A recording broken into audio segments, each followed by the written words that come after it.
Welcome to the Startup Sessions, the #1 web show and podcast for trusting your gut, breaking the rules, and starting something meaningful. Featuring in-depth interviews with acclaimed creative entrepreneurs that have succeeded at building their own remarkable businesses. I'm your host, Michael Knouse, and today I have serial entrepreneur Lisa Flynn on the show. Lisa's knowledge is pure gold, and she's going to dive right into what it really takes to succeed as an entrepreneur. And you know what? She does it with style while raising a family, being named as one of the 2014 top 40 under 40 business leaders in Oregon, and doing it all while living in the beautiful mountain town of Bend, Oregon. Today, Lisa will share some amazing wisdom on the subject of knowing when to call it quits and move on, and the difference between holding on too tight and setting your intentions lightly so that you can recognize opportunity when it shows up. Really important stuff if you're already in business for yourself or if you're contemplating starting your own. It's all coming to you right now on episode 20 of the Startup Sessions.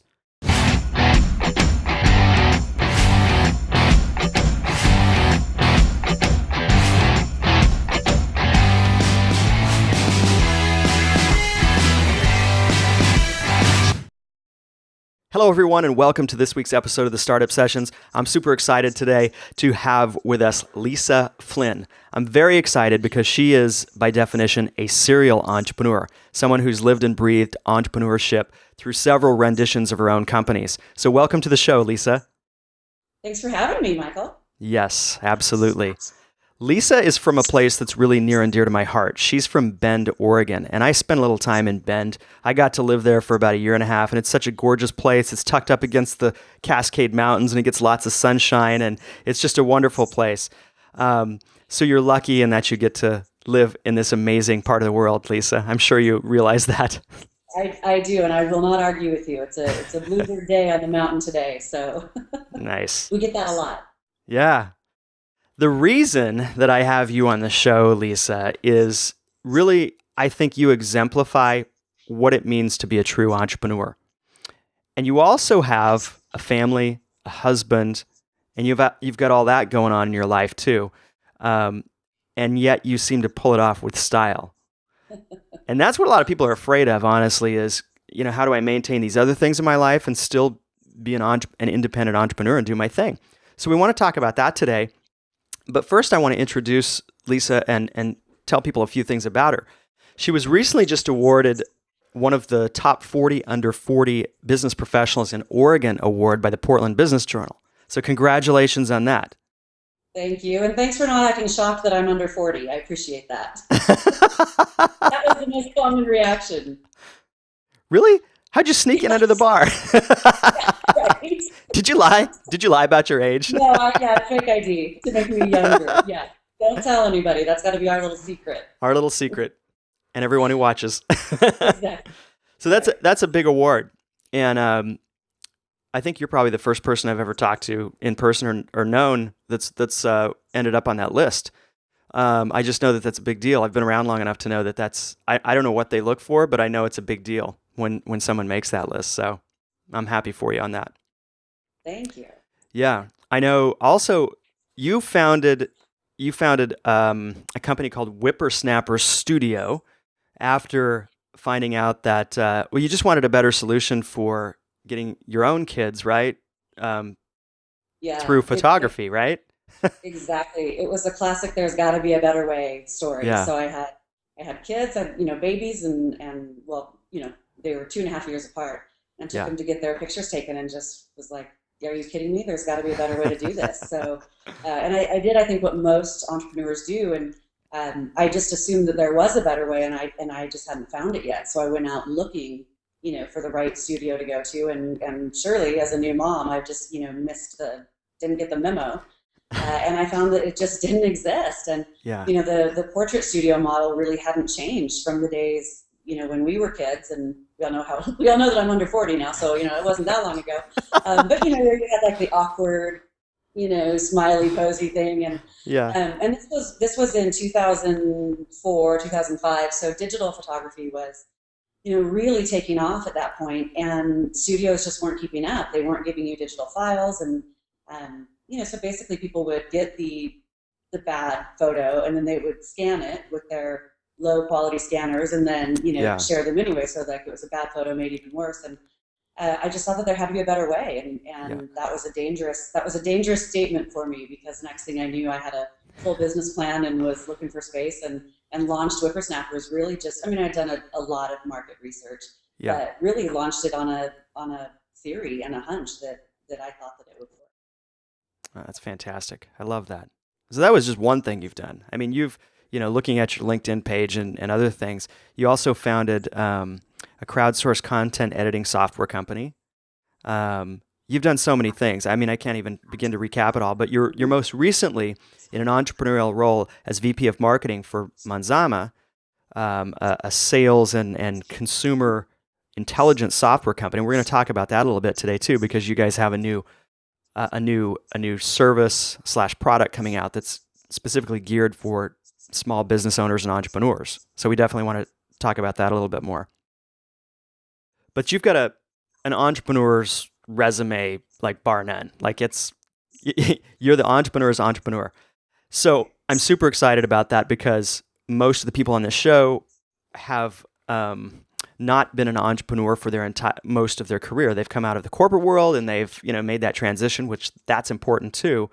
But I want to get inside of like your mind about how does a serial entrepreneur think and do things. So I want to hit on a couple of things today. I want to talk about what does it take to be a successful entrepreneur, a mom, raise a family, stay sane, enjoy the process, all of those good things. And then secondly, maybe why it's okay to like know when to quit certain things as an entrepreneur, and also be open to things showing up in maybe a way that you didn't expect that will get you to the same result. Because that's a huge part, I think, based on our discussions of like how to be successful overall as an entrepreneur. So Lisa, let's jump right into it. Tell us a little bit about your background and what led you down this path of becoming a serial entrepreneur. Sure. I think that I've always been an entrepreneur. I think that that's something that you're born with. It's in your DNA. So for example, when I was in 5th grade, I wanted to be a cheerleader, and I wanted to take cheerleading lessons because I wanted to learn how to be a cheerleader, and there were none available. Yeah. They had, I was in gymnastics, and I was doing a lot of other sports, and so I found I knew that a high school cheerleader lived on my block, and so I asked her if she would teach cheerleading lessons to me and my friends. So I basically set up a cheerleading business for this high schooler when I was in 5th grade. Yeah. So I think that my mind has just always worked in that way, and it's really I'm a problem solver, and sometimes it's a lot of times actually I think when we really first get into it, it's solving our own problems, but knowing that it's probably a bigger problem that a lot of people share. Yeah. So and then it's I think the other really key component to being an entrepreneur is just the level of risk that you're comfortable with. And I see that everywhere, with my peers. And Bend is becoming this little mecca for entrepreneurship. So there's been some articles in Forbes and Entrepreneur Magazine naming Bend as like the next big town for entrepreneurs.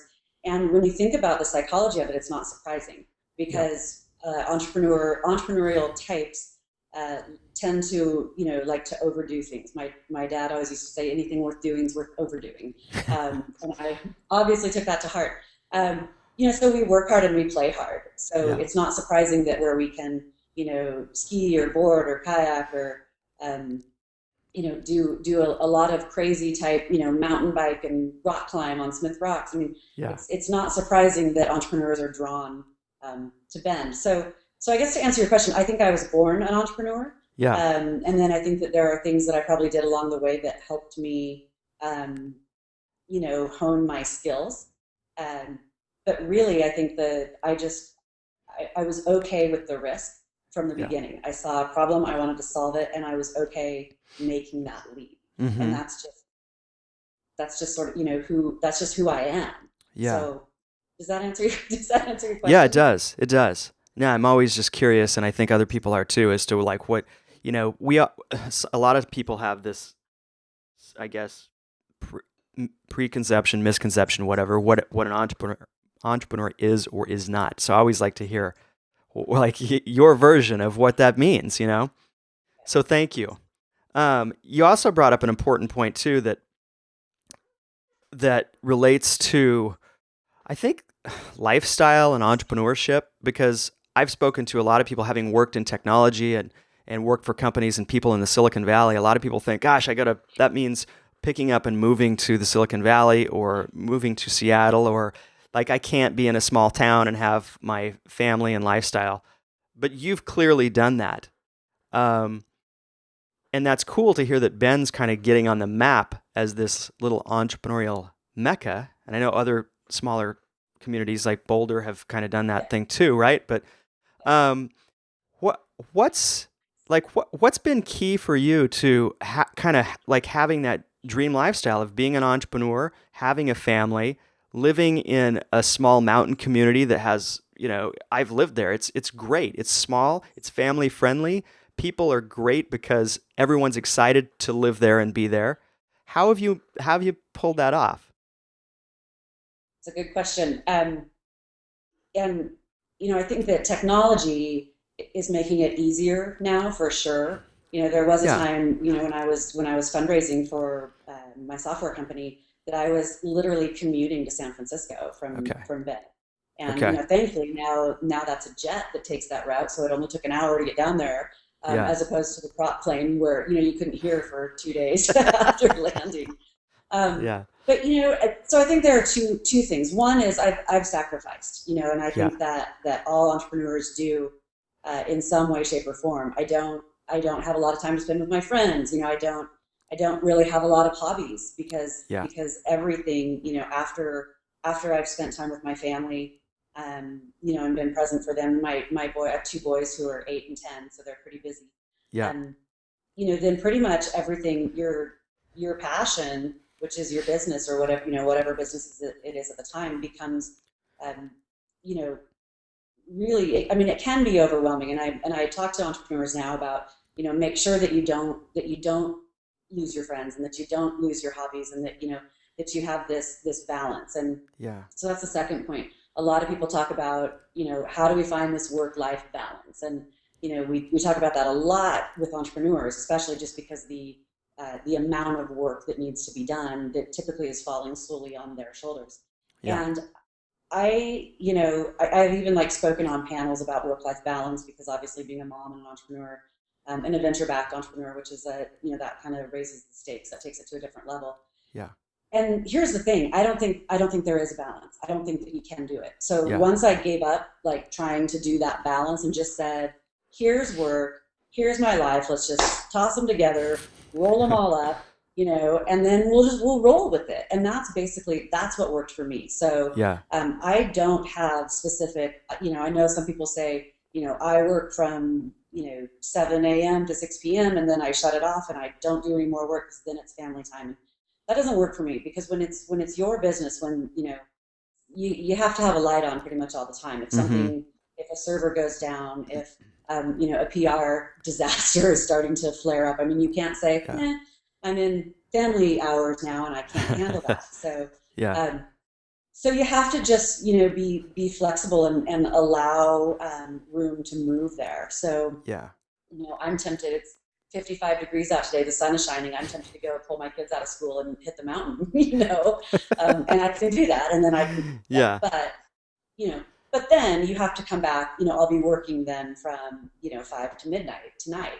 So I think that you have to be prepared to sacrifice for a long time. You have to be prepared to, just be flexible and take what comes. There have been times where I've worked, 16 or 20-hour days, for a week at a time, because that's what needed to happen at that time. But then again, I can go to the park with my kids when I want to, or go take them to a movie. So just be flexible and understand that it is a sacrifice and it is going to suck sometimes. That's what it is. That's kind of, paying the price of admission, basically. The good news is you're in control, and sometimes the bad news is you're in control. Exactly. It's all on you a lot of the time, especially if you're new and starting out. Exactly. Thank you. That's great information. And it's real from someone who's been through it, who's been through the ringer. As an entrepreneur, God, I've been doing this for a short period of time, and I had a stint about 6 years ago where I was involved with founding a couple of companies as well. You just wear a lot of hats as an entrepreneur, and that's one of the things that seems to drive some people crazy is, being in marketing, sales, creative, um, accounting, all this stuff at once. And of course, you can over time hire people to make all that stuff work better together. But of all the hats that you wear as an entrepreneur, which one do you think is the most important early on? And also, which is there one that you tend to enjoy the most? Yes. So, and there's going to be bias in my answer for most Yeah. important. And marketing. My background's in marketing, marketing and psychology. Actually, I use the psychology quite a bit more in marketing than I do the marketing. But I think that you have to be able to sell it. You've got to be able to sell your product. Yeah. And if you're going to be raising money, you have to be able to present yourself and sell yourself in that regard as well. So I think marketing. I mean, you can have the best product in the world and nobody would ever know about it if you don't Hmm. understand how marketing works. And now, marketing is changing. I mean, we used to call it, so my first company was a marketing strategy firm, and I consulted for a lot of agencies on media strategy when we called it emerging media. So we Okay. had traditional and non-traditional, and there was emerging, which was, you could send messages to people's phones. Like, can you imagine that? So marketing has changed a lot in the past, just 10 years. And it's something now, if you have an e-commerce company or, a digital marketing strategy, you don't have to, be an expert in marketing to know how to do that, but you do need to understand it. And Hmm. you need to understand, UX, UI, user experience, user interface, how people are going to interact with your product if you're not going to have a salesperson there walking them through it. So Yeah. I think that every entrepreneur needs to have an understanding of marketing, followed by you have to know your numbers. So Yeah. I'm, and that really for me was one that I really had to learn. If you would have asked me 10 years ago, what's the first job that I would give to somebody else, I would have absolutely said, the accounting, CFO, whatever role, and something I really do to learn and improve, sharpen my skills on, because you have to know your numbers. You have to know every day where you're at, what your runway is, where your cost of goods are, what you can do to get that down. Where your product is, priced against the competition. So, and certainly if you're going out for fundraising, people watch Shark Tank now, so a lot of people Yeah. know more about what it's like to talk to an investor. Hmm. Um, and when you see them really tear into somebody, it's when they don't know their numbers. Yeah. So those are the two that I think are the absolute most important. And then I mean the rest, as you have to really have you have to be a Renaissance man or woman, really. You have to have a broad skill set and be able to understand um, finance, marketing, product. If you're in software, you have to, because if you're going to be hiring a team and working with them, you need to be able to communicate with them. Mm. And that was one thing that I really learned actually in my, when I did the software company, is that I spoke an entirely different language than developers did. Yeah. And I had to learn how to speak that language. And I'll dive in usually and pick up enough of the skill set that I understand it. Hmm. And I think that that's really important too. Yeah. That's interesting you mentioned that. I've got a friend that I interviewed a few weeks ago here in Portland, and his whole company is built on the premise of he goes into small companies and helps everybody communicate on the same language level. So Yeah. he goes into companies that may be, either in turmoil and because not everybody's knowing how to talk to one another, Yeah. or they're just trying to get ahead of the curve. And that's what he helps them do. He identified that in the company that he worked for. And so he was, classic entrepreneur, right? Hey, here's something that needs Right. to be solved. Right. So that is a big issue with smaller companies as they're growing. Um, And yeah, so just to add to that too, we hear a lot about wearing a lot of different hats. And for me, that's really not the hardest part. The hardest part for me, I say that I get altitude sickness. The hardest part for me is to jump from, sometimes several times a day, to jump from the 30,000 foot view, having to be visionary, having to, know, the whole strategy, jumping from 30,000 feet down into the trenches when you have to be tactical and, build a website or, take a sales call or do a product demo. So that for me is harder to reconcile than wearing the different. So just something to be aware of too, that not only are you taking on a lot of different roles, but you're also going from the C-suite to the newest hire basically, and the ground level. Yeah. Oh, that's big. I don't have any employees yet. I'm looking for my first one right now. But I'm going through this process of launching this like online collaboration with someone else to offer this service, and the last few days have been this crazy process of like jumping into how do I connect my merchant account to this sales page and all this stuff. I'm having to dive into the weeds, and it's not fun for me. So being able to do that, but also being able to know when I'm over my head and have to call in help to get it done. Someone literally did yesterday in 10 minutes what it would have taken me probably 2 hours to do. So there's that fine balance. Yeah. But enough to be dangerous, right? I mean, I do. Yeah.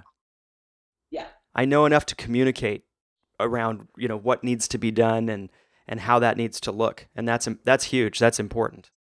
Mm-hmm. Yeah. All right. Lots of good stuff to think about, especially for the, my audience who are primarily just starting, or they've been in it just a little while, or they're thinking about getting into their own business and doing something meaningful. Like these are all real world things. A lot of people, I think, get into something just because they think it's going to be cool and everything's going to be rainbows and unicorns. And, that is part of it. That's there. But that's not your everyday reality as an entrepreneur. There's many things. And I think too, as an entrepreneur, I would guess you would agree with this. Like I'll work so much harder for myself and what I'm creating than I will for anyone else. And I've worked hard for other companies, but I just naturally have this drive to work hard and get behind the idea that I'm creating. It means a lot to me. Yes, absolutely. And I think as an entrepreneur, you have to sort of learn to be patient and impatient at the same time. Mm-hmm. I know that's obviously doesn't make sense on the surface, but you have to have this constant drive to keep pushing things forward. Yeah. And sometimes even when nobody else believes in it or believes that it's worth it. But if you know that it is, you have to have that drive. But you also have to have the patience to know that Rome wasn't built in a day. Yes. And there really is no such thing as an overnight success. And you have to be in the trenches day in, day out. And it's a thankless job. I joke with my husband with the I like the applause, but it just doesn't happen all that often, and I think that people see me in a it really doesn't. People see me, they see me pitching, or they see me speaking on panels or delivering keynotes, and and it's great, and people clap, and I love it, but that's just not the reality of the day to day, and it's a very thankless job.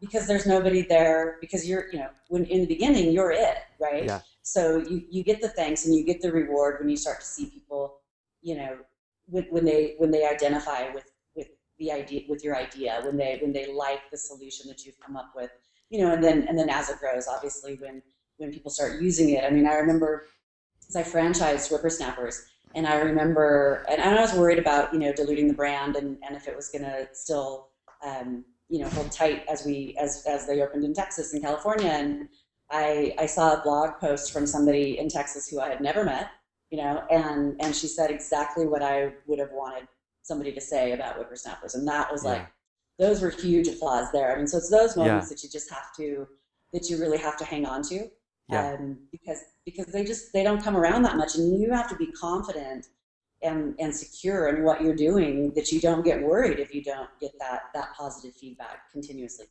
It's not going to be there. And especially if you take on investors, it's funny, you don't get very many Atta girls. You get I mean, you can come in and have a, amazing quarter and deliver this, I mean, I've gone into board meetings just like so psyched to go in and like, look at all these amazing things we've done, and we've doubled our numbers, and we've grown, and we've, this and that, and, and then it's like, yeah, but you didn't do this. I mean, it's always the, they always want more. And that's because they want you to improve, and they're pushing you to improve, but, they don't handle anything with kid gloves. So you have to develop some thick skin pretty quick if you're going to stay sane and stay happy in that environment too. And I don't mean to make it sound bad. I mean, it's great, but this is sort of the behind the scenes reality of what you have to deal with. I think people think if they get financing, that's really cool, and everybody gets really excited. And what it really does is just puts a lot more pressure, on the founder to deliver. Yeah, that's a great point. One of the things that I walk through with my clients is, the very first thing is, what kind of a business do you want to start? Take a look at all the options out there, because there's, you can shoot for being the next venture-backed startup in Seattle or Bend or Silicon Valley or whatever. Or maybe you don't really want that. Maybe you think you do, but here's the reality of the situation. So maybe you're better served, starting off with something else that's on a little bit smaller scale, especially if it's your first shot at being an entrepreneur. Lots of good stuff to think about. So, given the fact that there's just so much to being an entrepreneur and a successful one, we talked about this before the show a little bit. One of the hardest things to face, not just as an entrepreneur, but anyone, is failure. And, I believe that this can work for you two ways. That you can learn to leverage it to, pivot your business, your idea, and make it stronger and better. Or you can use it to know that, hey, enough is enough, and I should no longer be going down this path, and doing so further is probably going to be a detriment to me and my business. So can you talk to us a little bit about that whole area of failure that's like kind of taboo? People usually don't want to talk about it a whole lot. Sure. Yeah, I'm happy to talk about it. I told you earlier, and I really believe that, a lot of the things that we see about failure, like, in Steve Jobs' book, like, we heard that we read that he was under his desk crying, but we read that once is just unbelievable. So it doesn't feel real to us. And I think that more entrepreneurs now are starting to come out and blog and talk about the hard things. It used to be the mantra of be the duck. So, appear calm, cool, and collected on the surface, but you're paddling like hell underwater, And I don't think I think that we're moving away from that, and I'm really glad about that. Brad Feld is a pretty popular guy, and he's been blogging about his issues with his struggles with depression and how that's affected him. And if you get back to the psychology of entrepreneurship too, I mean, obviously, I think that we're predisposed, with all of the other side of the coin that makes us very good entrepreneurs also makes us probably susceptible to struggling with some things. So, and I think that we hear a lot about failure now, and that's like, to me, that's just like, I failed 5 times before I left the house this morning. That's something that you just deal with, and I think as entrepreneurs, it's something that you have to overcome, and that's just part of the game, and really part of the fun, because when you fail and you get back up and you keep going, that's a win. That's an applause moment. What I think the really hard thing is, and that entrepreneurs struggle with, and myself certainly, is knowing when to quit. And growing up an athlete, winners never quit and quitters never win. That was just drilled into my head. And you should finish what you start. And that's true for the most part. However, when you're an entrepreneur and starting a business, that's an extreme situation. So that's not the norm. And I think that, the smartest way to play that is, to continually have really, checkpoints, or have it come to Jesus with yourself and say, am I running into all these difficulties because this is just a bad idea? And if so, can I pivot, or am I not executing well? Can I pivot and do something, take what I've learned and apply that? And that, is really healthy and really smart. And we're hearing about, fail fast, So you know what doesn't work, and then pivot and go after something that does, and you can do that for a while, and I've certainly done that. But I think that there's some point where the smart move is to quit. And for me, that happened with whippersnappers, and it was a really difficult decision for me. I held on too long, and tortured myself and my family, and I think everybody, because it was a profitable, successful model, and and I always wanted to grow. I knew that when I started it, I wasn't doing it just for one studio in Bend. And I made the decision in 2007 to grow as a franchise, and got all franchise documents done, tested the model, broke it, tested it again, broke it again, and built it up to where I was very confident that I could put this model out and that it wouldn't break. Yeah.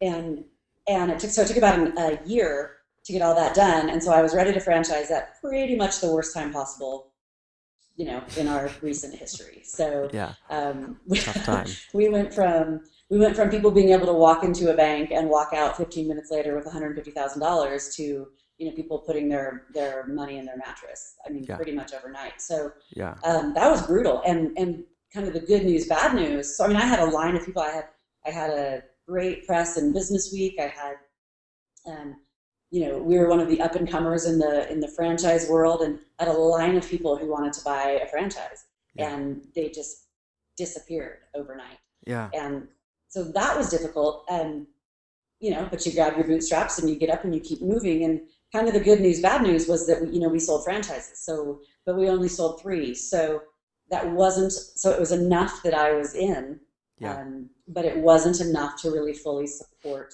the whole franchise model.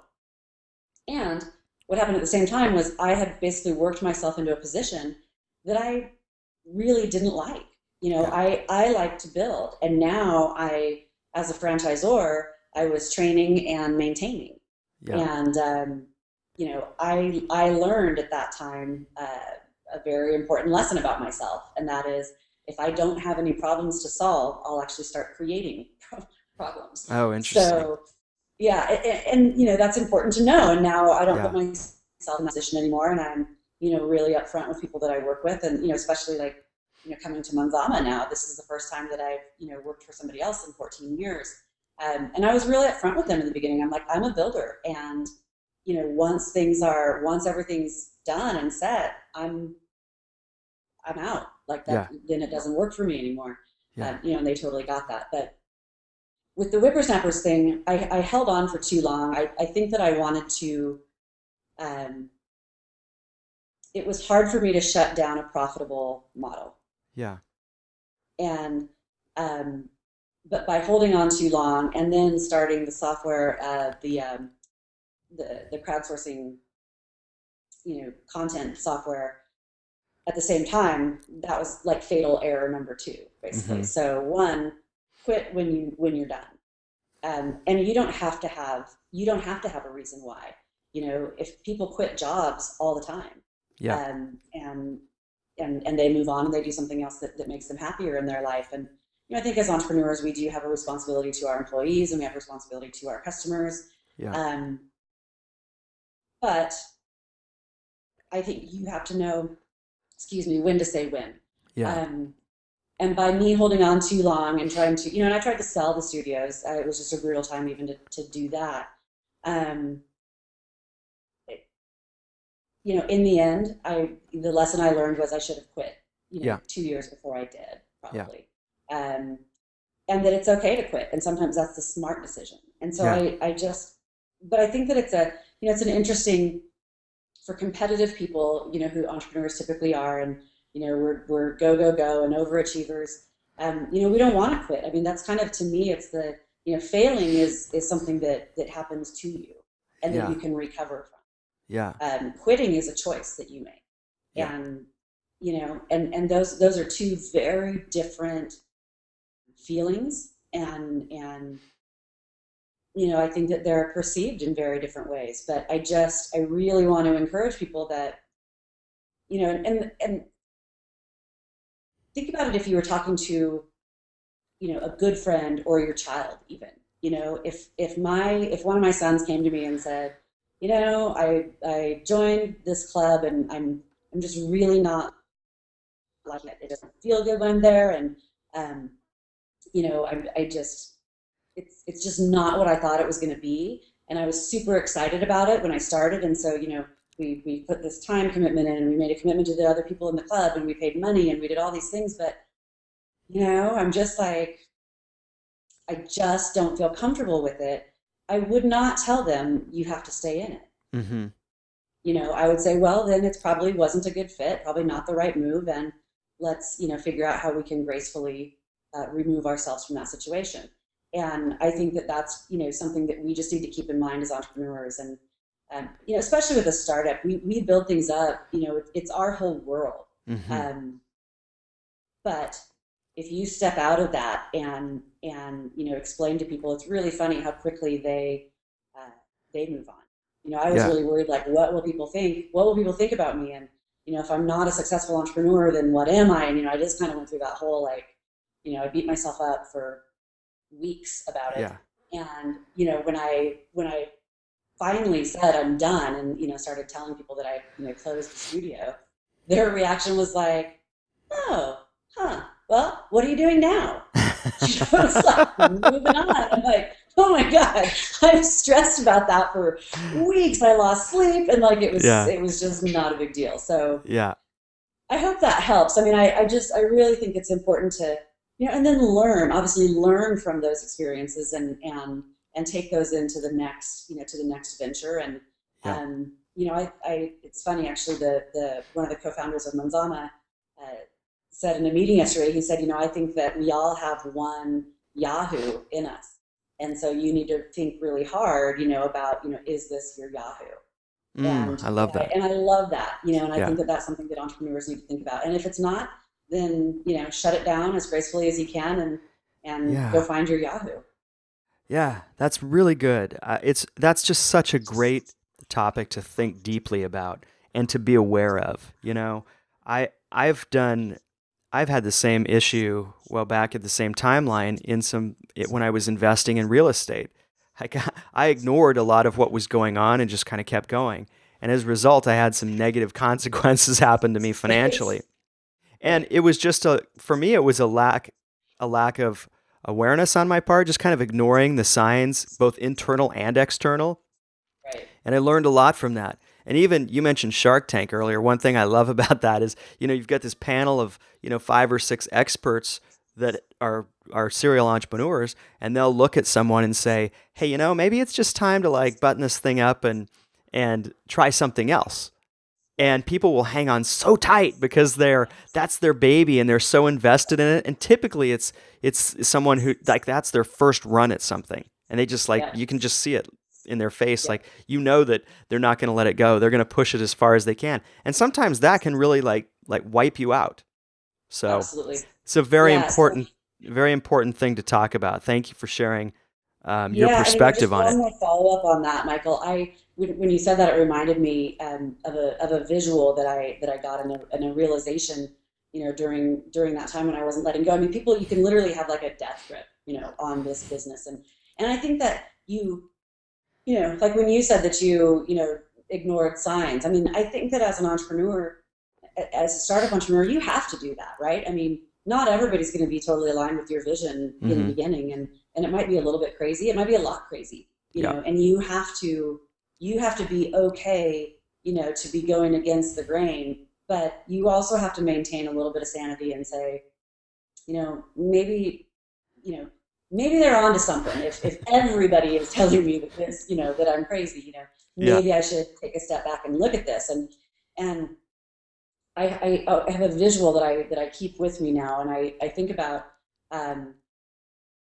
what your intentions are basically, and what you want to do, and who you want to be in the world. And I think of it, if you're holding, if you have an open palm and you're holding sand, like if you just grab a handful of sand and you're holding it in an open palm, the wind might take some grains off the top here or there, some might spill out, but after a while, you're still going to have the majority of that sand left in your hand. And it might look a little bit different and it might feel a little bit different, but it's still there and it's still yours. Yeah. However, if you squeeze your hand tight to try to hold on to that sand, not let it go anywhere, what happens? You know, it all sifts out like magic, and it's gone and you have nothing. Yeah. So I think that it's important to remember to hold your intentions lightly. You never know what might come up, what might be around the next corner, what other problem or pain point you might find that you are truly passionate about solving, what person you might meet who could be a great co-founder. So I think you have to be open to sort of what the universe brings to you. And if you've got a death grip on something, and if you have the blinders on and you're just so hyper focused on that, which, again, you have to be to an extent, but you have to keep your eyes open and hold those intentions lightly. And I think that's when you find your Yahoo. Yeah, I agree.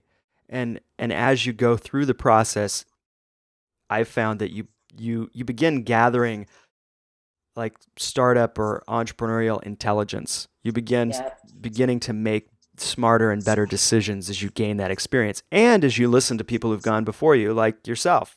So it's an invaluable wisdom that you're sharing with us today. So I really, really appreciate it. Sure. All right, Lisa, we wanted to talk about quickly something that you're engaged in right now and something that's new and exciting to you, and based on our short conversation, could be new and exciting for lots of entrepreneurs and small businesses, which is the new product you're behind and your new role at Manzama, which is, tell us a little bit about that.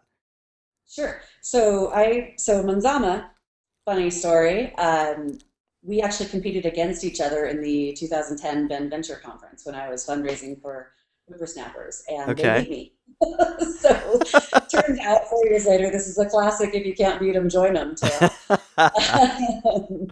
But they have been, for the past 4 years, just really killing it in the legal vertical. So what Manzama is it's a content intelligence system, basically. So it's a listening platform, so it scours the web, but it also is predictive in nature and knows it's very personalized and customized. So users can, for example, so when they're in law firms, a lawyer who's in mergers and acquisitions maybe could set his preferences to say, these are my clients, these are their competitors, these are some, trending keywords, and this is what I want to know about. And basically then he can search smarter with Manzama. So rather than going to Google and, typing in, if he wants to know about, recent mergers and acquisitions from Disney, and if you go to Google and you type in Disney, you're going to get the latest princess that's released and new rides and a 13-year-old's blog, right? Yeah. And so with Manzama, it's all vetted sources, so they're credible, news sources, and it knows, it begins to learn you and what you want and how that's and personalize the information for you. So it delivers, a daily email if you want, or you can log into your dashboard, excuse me, and search. You can dive as deep as you want, or you can just interact with the data, with big data visually, where you can see, a chart that says, here's blog chatter on a topic, and then here's articles, and if you look back, you can see, for example, with the Fair Credit Reporting Act. I wish that I had visuals to show you, but it's like blog chatter. So that there's a lot of speculation going on, and then articles spike because that was the day that the decision was made. And then there's a little window there. It turned out to be 30 days, which is exactly the amount of time you have to wait to file. And then dockets started just kind of going crazy. Yeah. So so it can be very predictive in nature, and but also keep you not only in the know, but the first to know on relevant topics. So they have that for, and they've just been killing it. Like I said, they've been growing 100% year over year, 96% renewal rate. So it's just, they've done a really good job staying focused on that vertical and doing a really good job. Now we're ready to take that out to other verticals. And so that's why they brought me on. And, I wasn't looking for a job, but they came to me and said, here's what we're doing, and we'd really like for you to be involved. And, it was sounded like just dream come true for me. And I did struggle a little bit. And I was honest with them with the whole, but I'm an entrepreneur, I'm a founder. And if I'm not, if I'm not that, then what am I?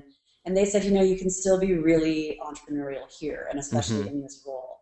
And they were right. I mean, so they brought me in to take Manzama from just the legal into other verticals. So any enterprise, could use it, and it could be a vertical, or it could be like, sales. This would be a great tool for salespeople for business development.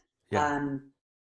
But then what I'm really excited about is we're going downstream, and we're launching a version of Manzama, a smaller version of it called Zama, for individuals and small business owners. So this is great just in terms of, it's the same thing. So it gets, you can put in what industries you're interested in, what specific companies, keywords that you're thinking about, and it gives you the information that you need to know. And as an entrepreneur, time is our most valuable resource. Yes. And with the amount of data that's out there, research, and if you're trying to keep up on trends in your industry, or M&A activity, which is important if you're trying to build a scalable company that you want to eventually sell, it's just, there are just not enough hours in the day to have a tool that does that for you and keeps you in the know is huge. So they can, and so it's going to be, so it's subscription based. We're actually launching a beta. We're launching our beta of Zama at the end of March. And in fact, if any of your listeners want to get in on the beta trial, they can email me, and I'd be happy to put them on the list. So beta is, they'll have early access to Zama. It'll be complimentary for that period of time. And we just are looking for a little bit of feedback. But I mean, I was amazed.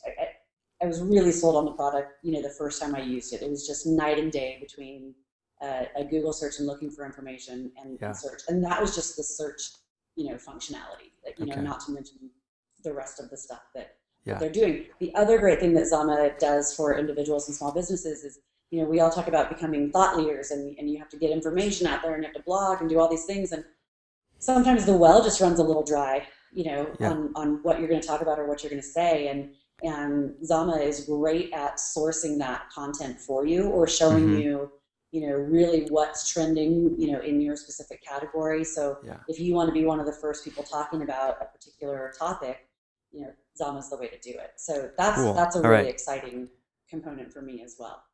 Fantastic. So for the podcast listeners that may not see the show notes, what's the best email to reach out to you about participating in the Zama beta? Sure. Yep, they can contact me directly with any questions as well, by the way. I'm pretty open to that. So just lisa@manzama.com. Lisa at Manzama, Manzama, right? That's it. Yep. Cool. Fantastic. Great. Thank you so much. I'm going to look into this myself, because I'm constantly on the lookout for the latest. It's just the way I am. I'm always looking for the latest stuff, and I spend a lot of time on Google. So if this can reduce the time that I spend searching the internet, I'm definitely all for it. So thanks for sharing. It sounds like an exciting product, especially for new small businesses and entrepreneurs. So before we wrap up here, I love for people to get to know something a little bit unique about my guests. So what is your current favorite hobby, or what's the most adventurous thing you've done in the last 6 months? So those two are sort of going to collide. I enjoy driving cars really fast, actually. Okay. So safely, of course. So I just got a new car, and I'm joining the autocross club so that I can go and race my new car.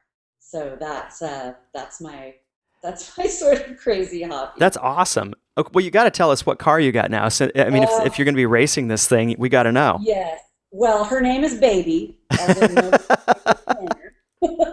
and she's pretty unassuming on the outside, but once you get to know her, she's pretty awesome. It's a BMW X1 Sport. Okay. So fantastic.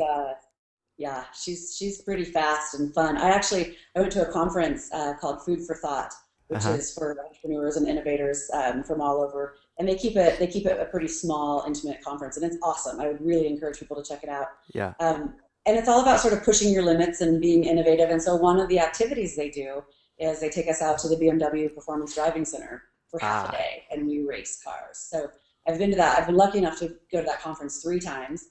I am still undefeated, by the way, on the autocross course there.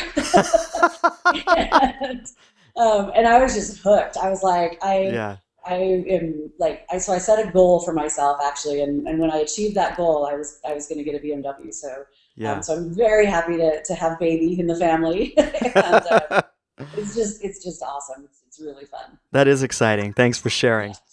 Yeah. All right, Lisa. Well, gosh, we're wrapped up here as far as the time goes for our conversation. I could honestly just sit here and, talk this way, pick your brain all day long.